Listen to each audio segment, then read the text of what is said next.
announcements. But welcome everybody to this lovely PRSSA meeting today. I just wanted to let y'all know, first and foremost, that tomorrow is the last day for the early bird membership discount for renewal or to become a new member. So if you haven't done that already, you get your chapter dues will be $56.25 instead of like the typical $70. So they're doing a good 25% discount on that. And then in the emails that the PRSSA update emails, you can, it shows you how to join and renew that way. Second thing is our chapter got another Pacesetter Recognition Award for our PRSSA Reimagined stuff that we've been doing. So claps for us. And thank you. So we have that, which is going to be great. And then for PRSSA Reimagined, our next meeting is October 22nd, and we are having Sean Greenwood from Ben & Jerry's and the University of Memphis is hosting it. So without further ado, we have two great speakers today. I can vouch for them. They are awesome. We have Hannah Martin and Ellen Repasky. I'm sorry, Ellen. Good try, Repasky. That's okay. From the Dalton Agency, who is going to talk to us about paid media and integrated communications. So I will throw it over to you. Awesome. Well, we're excited to be here and good to see all your faces. I know you guys are probably tired in the middle of everything that you're doing. So we're going to get right to it. We'll try and make it interesting and engaging. I'm going to say we have a lot to go through. We're going to try and go pretty quickly and kind of jot your questions down if you have any, because we'll try and save about 10 or 15 minutes at the end for Q&A. But we're just going to get rolling. All right, let me share my screen. Can you guys see my screen? Yep. Awesome. Whoop, hold on. User error. User error. Hold on. Okay, cool. So you guys are primarily PR focused, but as Lauren knows from hearing a version of this talk over the summer, the integrated communications today is key. Sometimes you do stay within your discipline, but even if you are focused on one particular discipline, it's really important to understand even just the fundamentals about other communications elements. So we're going to talk a little bit very quickly about things to keep in mind for integration, and then we're going to tell you mostly about media planning and buying and what goes into that from the paid side. This is us. We work at Dalton. Dalton Agency, if you guys don't know, is a full service integrated agency. We have 3 offices, Atlanta, Jacksonville, and Nashville. And we work across office on highly integrated accounts, which is really, really fun. So we may have a PR team in Jacksonville, the ad team may be in Atlanta, we may be working with, folks on experiential in Nashville. It's really, it's a great time to be in the business, honestly. It's really, really fun. So check us out sometime when you graduate. All right, purpose of the meeting, share an understanding and knowledge about the media landscape, but and then how it fits in kind of to integrated communications and the PESO model. I'm sure you guys have seen, heard, talked about this model in a textbook or online. If you haven't, it's a great way to think about kind of the 4 quadrants of communications these days, paid, earned, shared, and owned. And today we're focusing on paid, but we'll talk a little bit about the others as we go through. So integration, I just wanted to say a few words about integration because it's a very misunderstood term. Integration doesn't necessarily mean everything looks the same, although that's, often good. It doesn't necessarily mean everything is cookie cutter across disciplines. The most important thing about integration is strategy, is that everybody, the paid team, the earned media team, shared team and the owned team, that they're all working from the same shared understanding of what the brand strategy is and what the brand stands for, and then what you're trying to achieve. That's super, super important.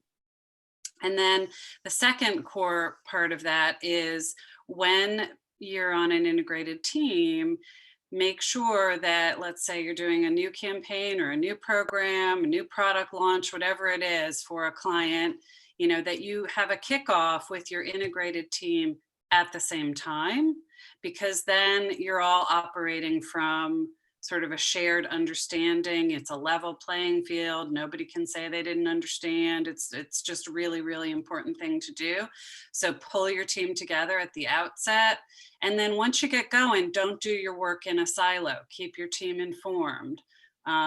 Share successes, share challenges. That's really, really important. And kind of, as I said earlier, understanding the basics of all the different disciplines. You don't have to be an expert. If you're a PR expert, that's awesome. I've been in advertising my whole career. I know a little tiny bit about PR, a little bit about social, a little bit about websites.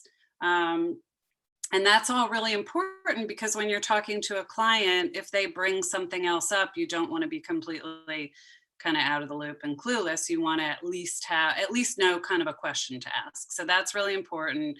And then lastly, whatever you're working on, and if it is an integrated team, make sure that you talk and check in frequently about how things are going, how the campaign or whatever it is performing, because that's super important. And, clients want to know these days how everything is, what the metrics are, how things are doing. So those are sort of like overarching integration essentials. There's a lot more to it, but if you can remember that, that'll go a long, long, long, long way in helping you through your careers.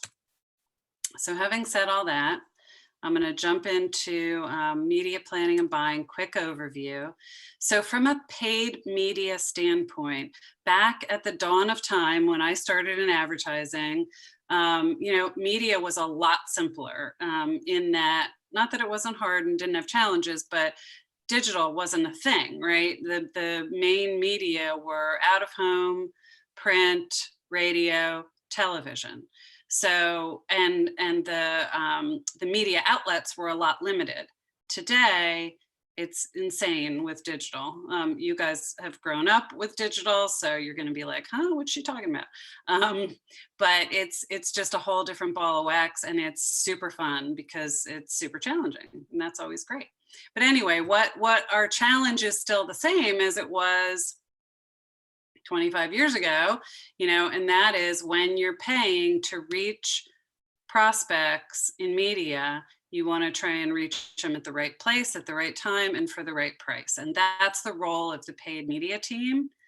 Now, how do they do that? So every discipline has its process, and every discipline, paid media is no different, starts with an understanding of what we're trying to achieve. Can't get there if you don't know where you're trying to go. So starts with goal setting. And then, once we understand that and we talk about target audience, there's research and discovery. Tons and tons of research is at the disposal of paid media teams these days, audience research, category research, and that's all really, really important to help inform where you're going to put that money to try and reach those target audiences. And then customer journey mapping, how do your customers and prospects find information? Where do they go?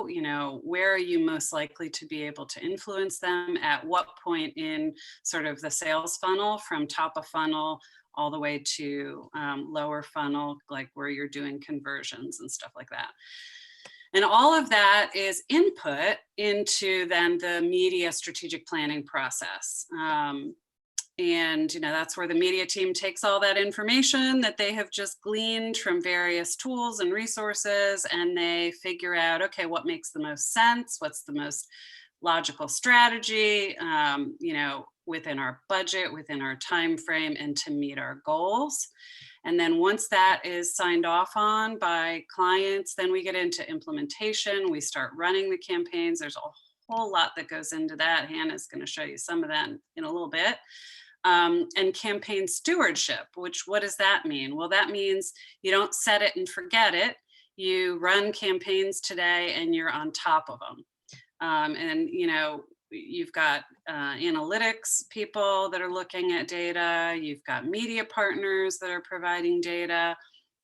And then there's ongoing optimizations that happen, mostly on the digital front, to be honest. Traditional media, you know, you kind of do, you don't set it and forget it, but it's not as measurable, as you guys probably know, as digital.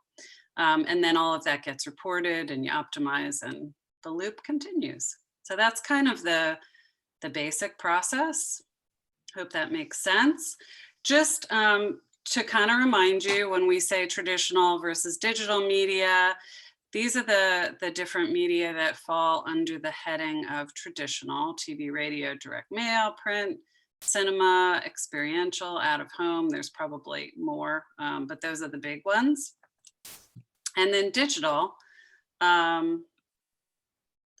Digital is, you know, just vast. It's a vast landscape. And we're going to talk about what these types mean here in a minute, between programmatic and publisher direct and all of the different formats that those two digital avenues offer. And then, of course, social media, which you guys are extremely familiar with, and that is all you know, paid these days. There are paid elements to also almost all social media, and then paid search, you know, Google, pay-per-click, stuff like that. Oop. I think I'm frozen here. Hang on. Okay, so back in the digital world, there's two things that you really need to understand. And you're going to hear the term programmatic a lot if you haven't heard it before. Programmatic versus publisher direct. So just time check. Okay. So publisher direct is, you know, if I decide that the best way to reach my client's audience or influencers is in a partnership with CNBC. CNBC has a ton of properties online. You know, we can go directly to CNBC and negotiate a buy. So, you know, that's basically publisher direct, when you know exactly what the property is that you want to be on and that you have a really strong rationale for that. Programmatic is kind of the opposite. You don't go to a particular site or platform or partner.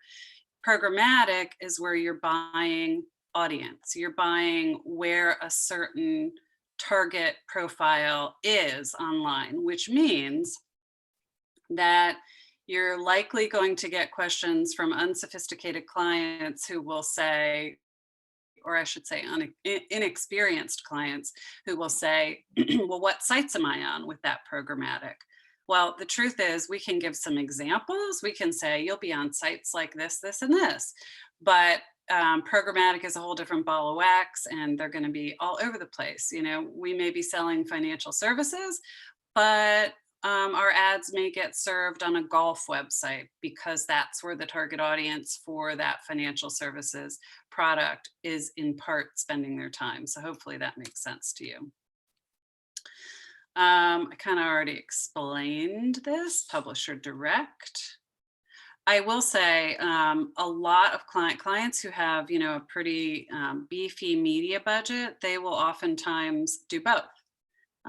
They will have a couple of partners that they really want to, you know, do a deeper relationship with, and that gets negotiated separately. And then for programmatic, Dalton works with a couple of large media buying agencies that that's all they do. They specialize in it. They've got really, really experienced teams that know how to do all this crazy stuff on the programmatic side.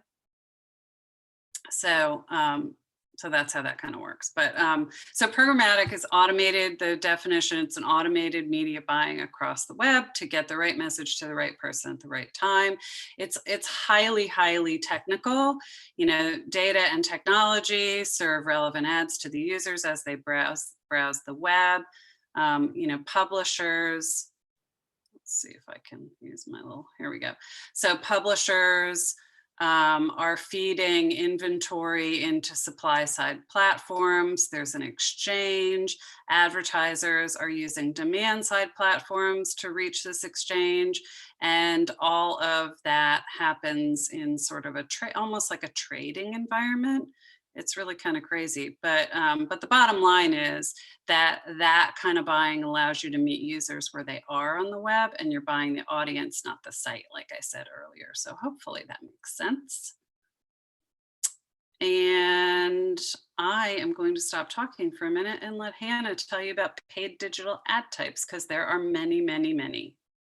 Yeah, thanks, Ellen. Nice to meet everybody. So like Ellen said, we'll talk about digital types. We'll get more in specifics with examples as to how to determine which ones can be programmatic or publisher direct. But to kick it off, we'll start at standard display. And so this is one of your probably most common types of digital ads that we run. So for this one, this is where when you go to a website, you know, you'll see various forms of ads, usually in the top part of the site, like where that one is, or in the right column. So there's a set standard, there's a set industry standard of sizes that we would run here. So there's pretty typical. You can run it on desktop and mobile, and it can be static or animated depending on what you want to do. And so for this one, like Ellen was saying about programmatic or publisher direct, you can do either one. So I could go straight to, in this case, Advisor Hub and say, you know what, I want to run standard display ads on your site. This is what we want to do. Or we could go to like a programmatic buy and just say, based off of our audience, these are the ads we want to run. You guys, you know, based off of our audience preferences, go ahead and run it wherever it makes the most logical sense. Now, I will say Hannah mentioned something about standard sizes. And if you've never done digital advertising before, you may be like, cool, that doesn't sound that hard. Hannah could blow your mind with giant spreadsheets because it's like it's a massive puzzle to try and get all, especially when you've got a big complex media buy, to take all of the different ad formats, the different platforms that you're on, and figure out the common sizes so that you're not like, if you've got 20 partners, you're not developing, you know, sets of ads 20 times. It's really, it's very detail oriented work. And if you've got any direct marketing in you, it's pretty cool stuff. All right, Hannah, sorry. Oh yeah. No, you're right. And I honestly, just to add to that, so yeah, just a little bit more insight into like the advertising side. So, you know, like Ellen said, she covered kind of like the media process, and you have your goals and whatever. Whenever you get to the cycle where we're into creative development, on the advertising side, we don't just, you know, we created the creative, we're done now. Like we get to see that through. So we get to create, like Ellen said, all the different sizes for it. You figure everything out. So we'll get a spec sheet from the media team that will say, here are all the places we're going to run, here are all the sizes.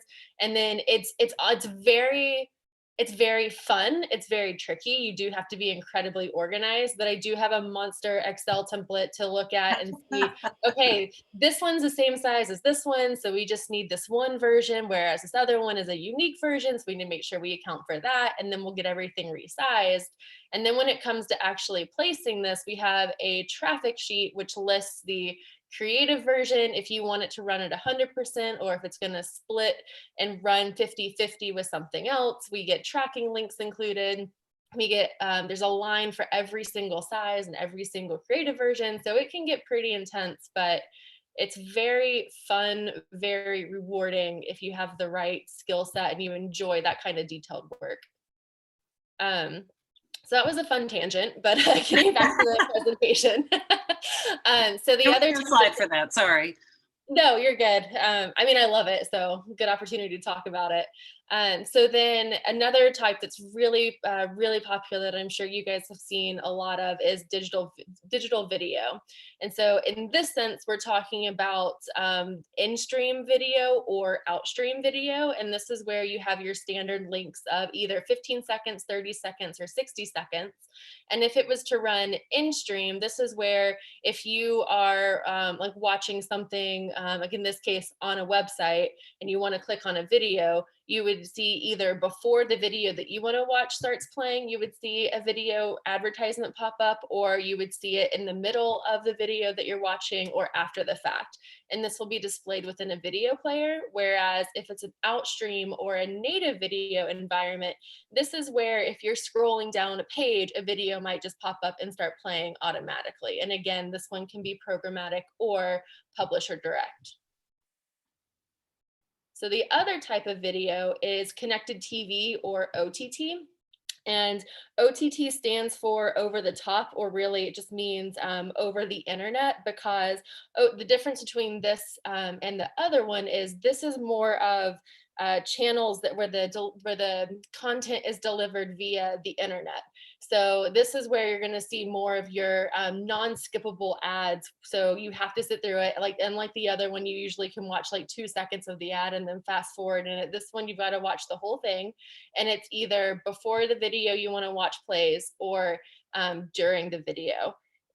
So this one can be programmatic or publisher. And on the next slide is some examples of what those different OTT devices are, because it is internet based. This is where these are the types of ads you're going to see if you're watching a program on Apple TV or your Roku, like your iPhone or your Android phone, something like that.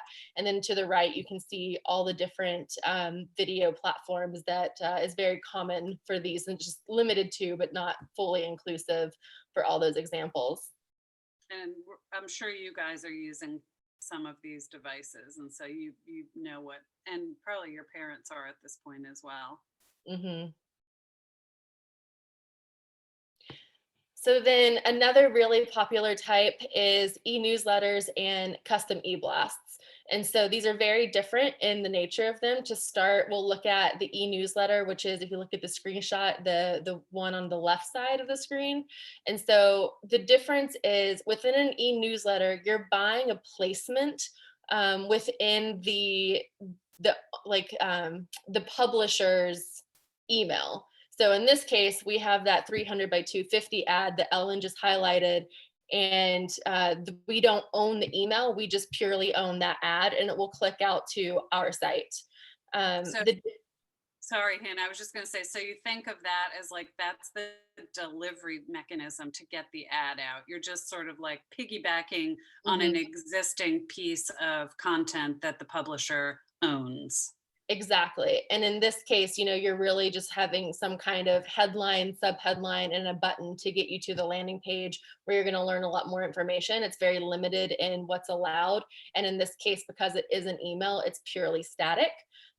Whereas your custom e-blast, which is on the right side, is very much, it's 100% whatever the content that you want to promote is. And you're using that publisher's list. So you're using the same list as what the e-newsletter is, but you're able to customize the content, and you own 100% of it. There's nobody else advertising within the space. So you get to come up with the copy, you get to come up with the headline, the image, the template is usually, depending on the publisher, you have some constraints, but usually it's very customizable to be whatever you want it to be. And this is good, especially when you've got clients that have a ton of content, like with really like information rich landing pages, like this particular client that we work with. So that's a good vehicle for that type of client. Mm-hmm. So moving into, this is called a high impact. So if you recall the display banners functionality, it's very similar to that. However, it does have a much stronger visual impact, because if you look at the screenshot, this is where we have you'll hear different terms: a homepage takeover, a skin, an interstitial. So whenever you land on that page, this ad will pop up and you have to interact with it, meaning you either need to click the button or you need to exit out of it before you can proceed and do anything else on the page. It's very interruptive. So you're pretty much guaranteed somebody's going to interact one way or the other with this. It's not like a banner ad that's just there that they might be able to glance at or just scroll past altogether. And not surprisingly, because of that, pricing is impacted. Mm-hmm. All right. So this one is rich media. So this is where you're really trying to get more interaction or engagement from the users who will be seeing this.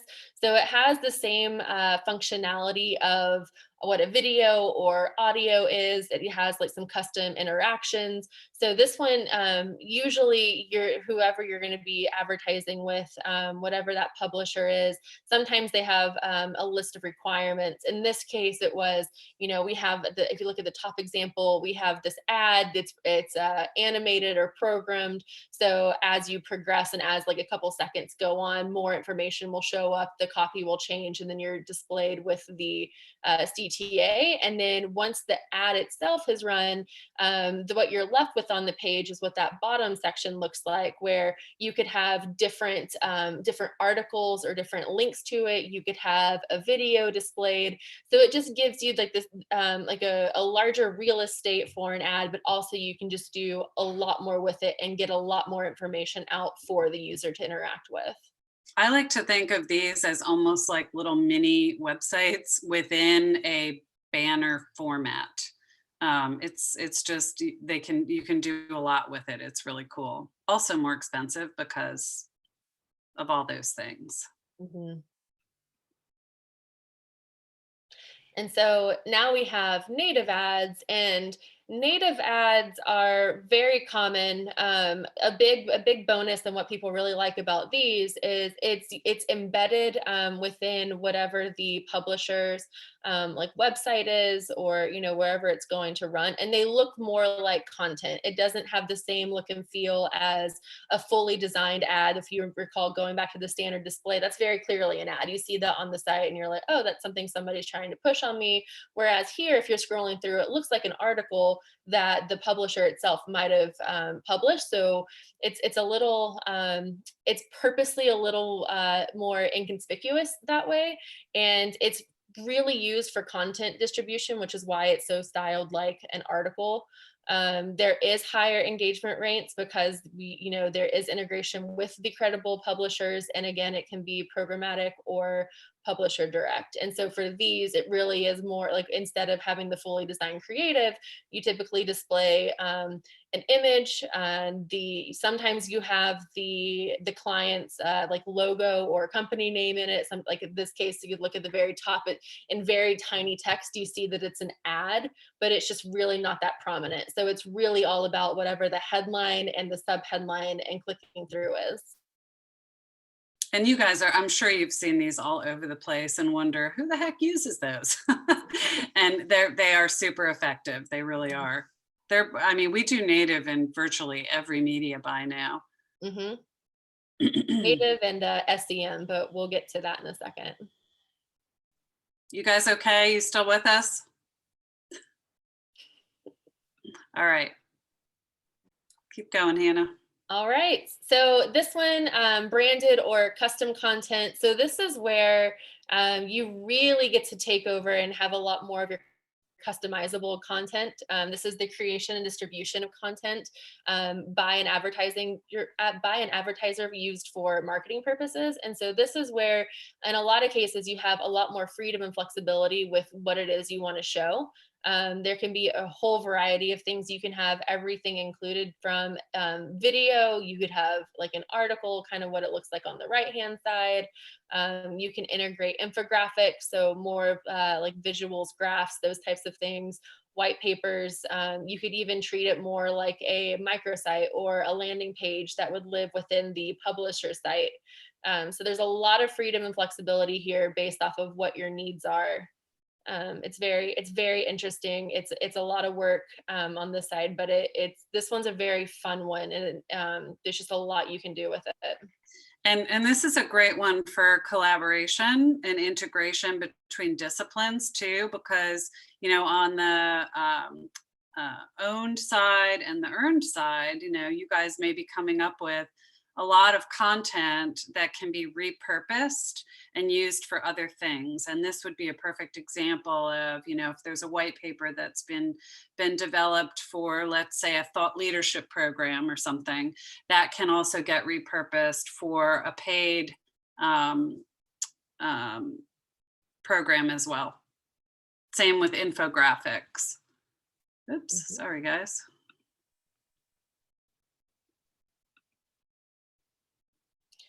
All right, so streaming audio. So these are your things like Pandora or Spotify. So these are your 15 or 30-second ads that will interrupt as long as you don't have like the paid ad-free version of those types of sites. And so this is really where across like streaming music platforms, podcasts, podcast networks, this is where you'll have those ads play in between whatever it is that you are streaming. And this is where the high impact sponsorships are also available. So you can have it at a station level, you could have it at podcast sponsorships level. So it really just depends on what it is that you're looking for and what your audiences are listening to. And then here, you can reach directly out and have it programmatic, or you can reach out to a specific site.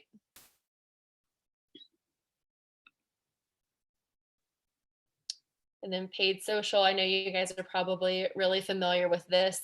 A big question that we get a lot of times is what's the difference between like your regular internally owned social versus what is the paid social? And so the form of this one is, this is something where it's a paid media buy. It's the form of native advertising. So similar to those native ads that would run on the website that we just talked about, where it takes the look and feel of the platform.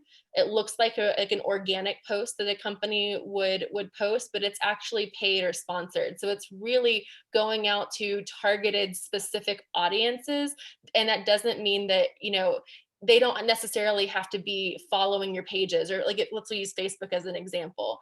If you were to create your own Facebook post organically, so if the company itself posted a post on Facebook, then only the people that would follow them would see it, or the people that followed them and shared it would see it.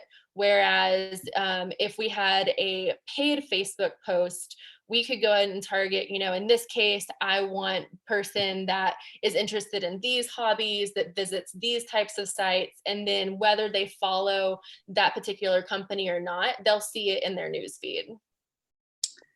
And then quick sidebar, there is another form of paid social that's boosting, which is not something that we do as part of a paid media plan. However, we have a whole social media team who does, social media strategy, content development, community management. And in those cases, for the clients that pay us to manage their social media channels 100%, the social team, in conjunction with the advertising team, will do, or rather in coordination with the advertising team, can boost a organic post on the social property that we are managing for a client. So that's kind of another twist on paid social. You guys may be familiar with that, but I thought it was worth mentioning. All righty. All right, so paid search, again, you guys are probably familiar with this. So this is where, if you go into Google or any type of search engine, you click or you type in something that you're looking for, one of the first things that's going to pop up is an ad. So these ads are served based off of the keywords that you type in, which is established by the publisher. So these can be used throughout the funnel. Really where we see the most success here is it's very effective for an action or conversion. So more of like the end of your funnel, where if you're trying to drive for ticket sales, or if you're trying to promote an event, or you're trying to get people to talk to an advisor, this is where we see a lot of success. Yeah, and I will say that, if a client can't afford much paid advertising, or they're just starting out, or it's a startup, or whatever it is, I would say paid search is like the one thing that they need to do, because paid search, while it doesn't necessarily, you know, in and of itself build brand awareness, it's like the low hanging fruit. It's the people who are already looking for either your brand or something related to what your brand does. So it's sort of like, I don't think we have a paid media client across the whole agency where we don't do paid search.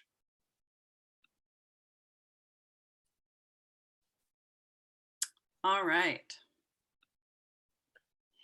So analytics and performance metrics, you know, we talked a little bit about the importance of this earlier in the whole media process. If, you know, if you can't measure it, you can't manage it. And clients today are throwing more and more and more of their media budgets into digital because of the fact that they can measure it. Now, the thing to keep in mind is that you can be overwhelmed with data. There is so much data between, you know, site side analytics, between, you know, campaign metrics.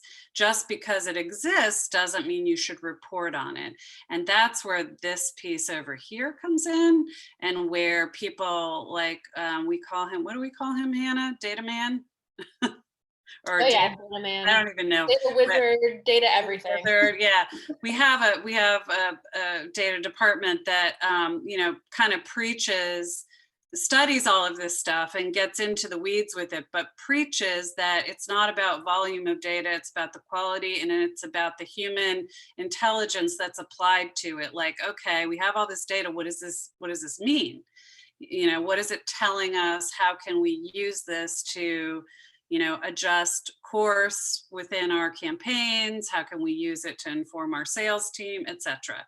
So analytics is, you know, super important, but it's definitely a blend of science and art.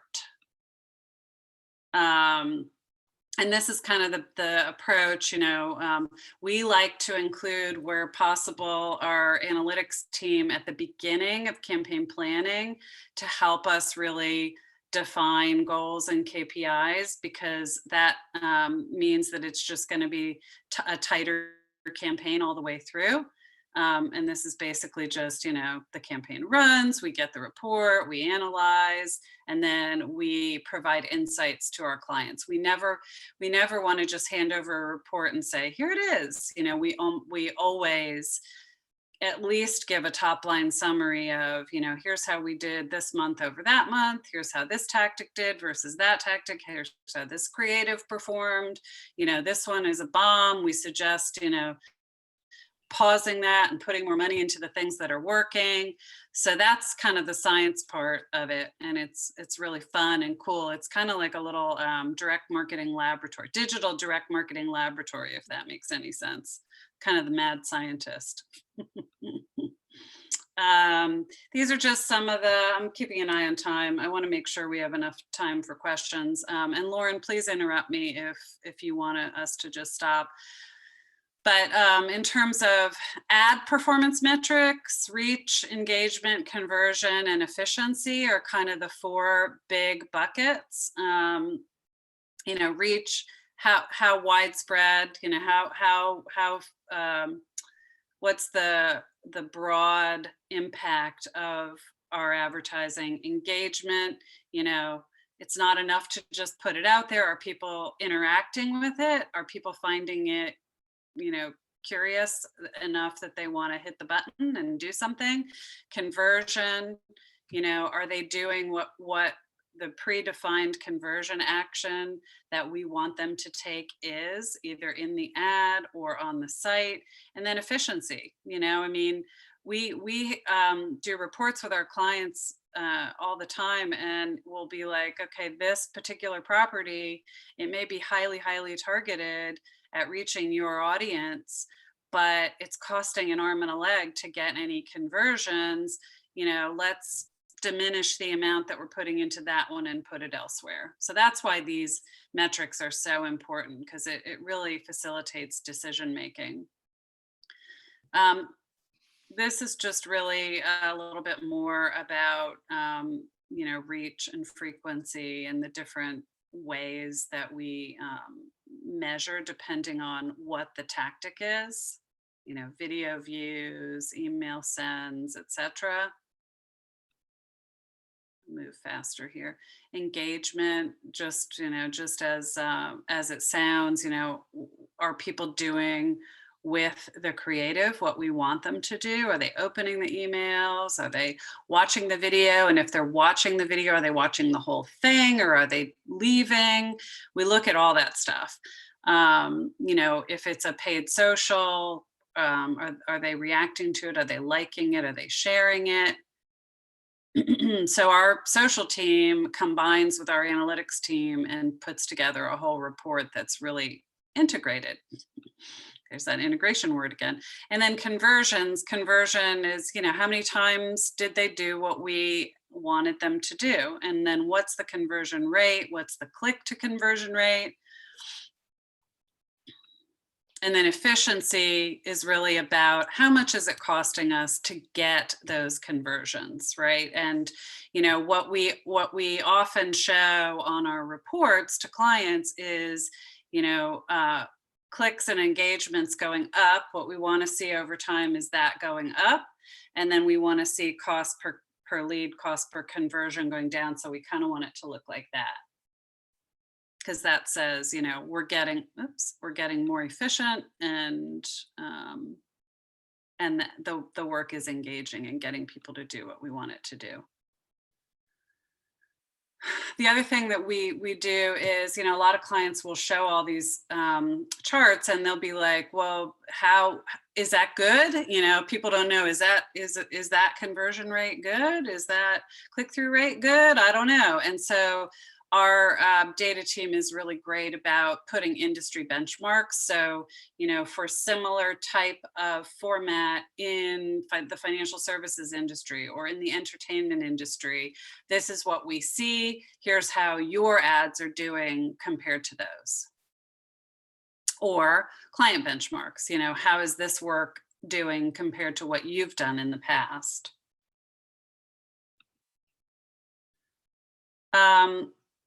Hannah, I think we should skip, and Lauren, I think we should skip this part and do questions. What do you think? Yep, I agree. Because this is just a little bit of a deeper dive into, the types of questions that you need to ask and the input that you need to develop campaigns. And you guys can certainly have a copy of this to look at later. But I want to make sure that we have time for dialogue, questions, comments. Perfect. Yeah, because that's what I was just gonna say. If you could just send me that after the meeting is over, I can give it to our members that either weren't able to make it, and then because absolutely, would love to. Definitely. Cool. You guys, was any of that new to you guys? I'm hoping that you learned something. Yeah, it was definitely new to me, because I know a lot of our members are PR focused, and some have minors in marketing. So we don't really have like an advertising major here at Kennesaw. So a lot of like our advertising, it's like one course. So we don't get to really get a lot of it. So we really have to like seek it out if we want to learn about advertising. So I'm glad that y'all got to talk to us about this and learn, give us the information. But I had a question. It's more of like so you talked about how in some areas, like if like let me get my words right.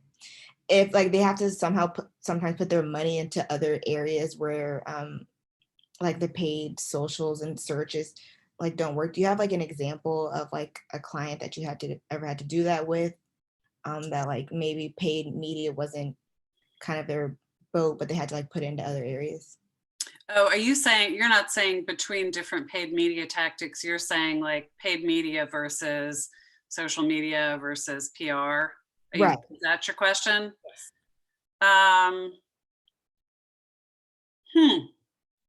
Okay, Lauren. Good question. I don't know that I will say this. Here's an example. When COVID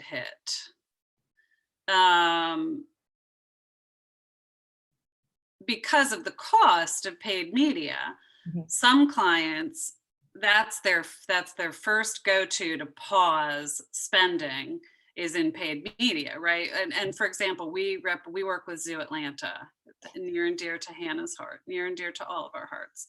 And we do advertising for them to drive membership and drive traffic to the zoo. And obviously when the pandemic hit, you know, we had to pause everything. So that, I mean, that is like a stark example. You know, there's an uncontrollable event in the world that makes us pause. I will say that most clients don't, within a campaign season, I guess, or budget year, they don't say, this isn't working, I'm gonna stop.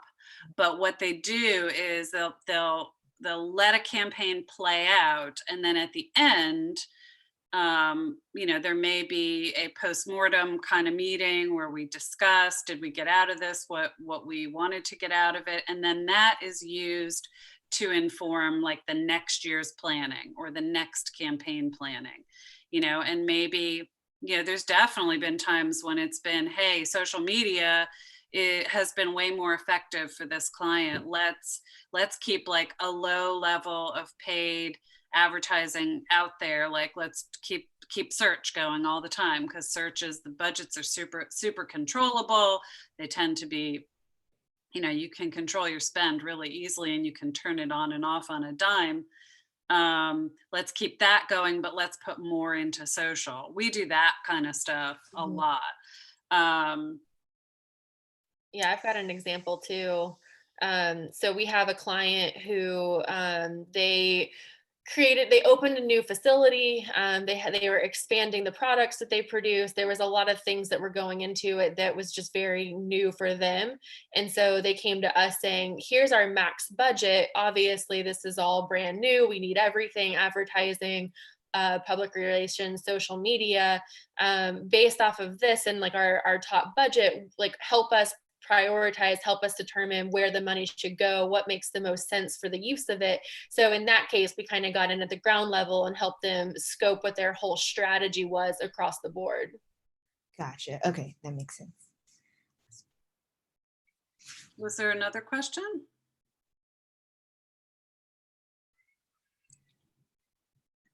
I have a question. Can you hear me? Yeah. Okay. Okay. One of the things that I've been finding really interesting, like Lauren said, we don't get a lot of advertising experience. So I've been trying to self-teach where I can, like Google Analytics courses, whatever. One thing that's come to my attention is like Google Homes and Alexa, like the virtual assistants with the auditory searches. So you can say, hey, Google, where's the best coffee shop around me? How does that play into promoted post paid searches and also like SEO rankings? Like, how are you navigating that at Dalton? Good question. Good question. Honestly, I don't know that we are navigating it that much, because we have a lot of B2B clients, and you know, we don't have clients saying, hey, Alexa, tell me where I can find. I should do it right now. She's right behind me. You know, help me find a financial advisor. Oh, it's Prime Day. She's reminding me it's Prime Day.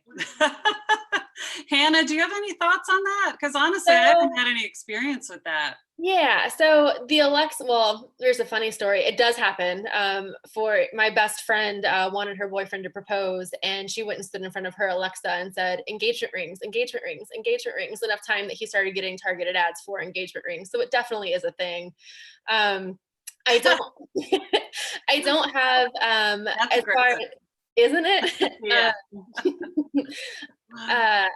I haven't worked specifically with like Alexa per se and using that type, but I will say I do have some clients who use geofencing, which is very similar, where it's more of your location based advertising than it is, auditory, like phone listening types of things. So that's just where, for example, if you went to a movie theater and I know that you were watching this movie, and the types of audience that is likely to watch that type of movie is something that I'm trying to advertise to, then we can get that information and send you a targeted ad. Or if you went to a certain event that, for like example, if I'm working for the zoo and you went to the Georgia Aquarium, hey, you are probably going to be similar of an audience, so we want to send an ad to you. So those are types of things that we definitely leverage. And we do that on the B2B side too. I have a healthcare client who works, targets hospitals and hospital revenue cycle people, and they geo-fenced around certain targeted hospitals so that when people were in that space, they were getting geo-targeted, they were getting ads. So it's fun. Yeah, that's really fun. But we can follow up with our media director, Carly, who's in our Jacksonville office, who is awesome, who you guys would love. And we can ask her about that and shoot Lauren some information to follow up, because that's a great question. And I would like to know more about it, to be honest. By the way, do all the Google free stuff that you can. That's just gonna, no matter where you end up, that's gonna be a huge benefit. Yeah, I keep trying to ask this question to like any marketing people I get a hold of, because a lot of people don't have an answer for it. And I think that that's probably going to be one of the biggest like expanding markets for marketing as we like grow in the next 5 to 10 years, because everyone has an Alexa now. Yeah, it's true. Yeah, voice is a big thing. Jamie, do you have a question? Yeah, I do. So I'm actually a marketing minor, and I took the advertising class that our school has, and we learned a lot, but your presentation, I learned a lot more about the different like media types and stuff like that, which was cool. We didn't go that in depth, I guess. But anyway, my question was, have you guys ever had any like experiences with clients where, I think it was the programmatic, am I remembering that right? Where you don't pick exactly where the ad goes? Right. Any experiences where it goes to a site or to a place where it doesn't mesh with the client? For instance, I'm only thinking of this because I had heard about a YouTube ad that was for, I think it was for like some sort of vegetarian food or something like that. And it was going to, or no, it wasn't, I think it was like Arby's or something like that, went on to a vegetarian. Yeah. Yeah, I mean, have you guys ever had any experiences with that? Yeah, and even worse, I mean, there's, if let's say you've got a highly conservative client, and they want to avoid anything controversial. So that's really important to understand up front, and you can kind of blacklist the types of sites. You can block specific sites, you can block the types of sites. And typically when we do that, we work with our media partners, and we'll give them sort of a starting list and say, hey, this client is super sensitive. This is the kind of stuff they don't want to be associated with. And then they do their whatever they do on the algorithm side of things. They, the Wizard of Oz behind the curtain, they make it so that that stuff doesn't get served in places that the client doesn't want. But I mean, can it still happen? Sure. So you just have to know all that stuff up front. Cool. Anything else? Well, I'm glad you guys learned something. We're happy to be a resource for you guys anytime, honestly. We love talking about advertising. It's crazy. It's pressure, it's deadlines, it's fast paced, but it's super fun and super challenging. And there's really kind of never a dull moment. We have another presentation that we do for like our summer interns about just all of the things that go into working with clients and managing clients and what makes good account people.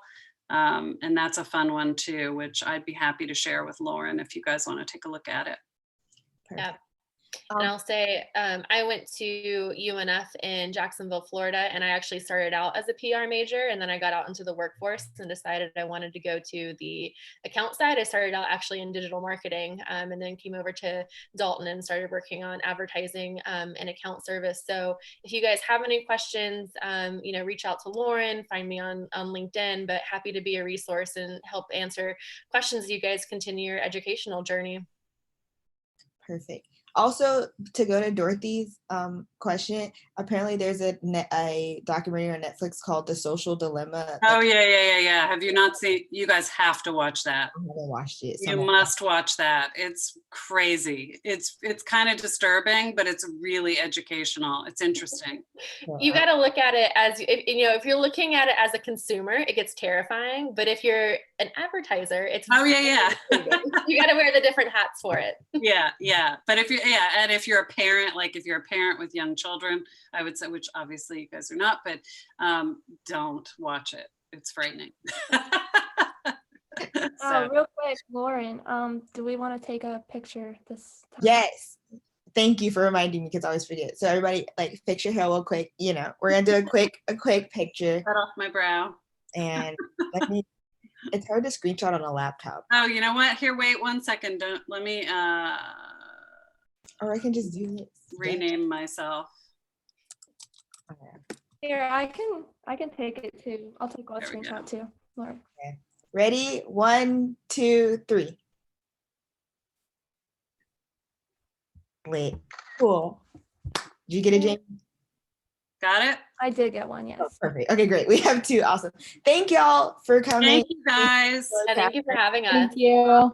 I will get that PowerPoint for you, share with my members, and we'll be good to go. Shoot us a reminder tomorrow, okay? Got it. Okay, have a good night, everyone. Bye. Bye, everybody. Be safe. Bye. Bye. Thank you.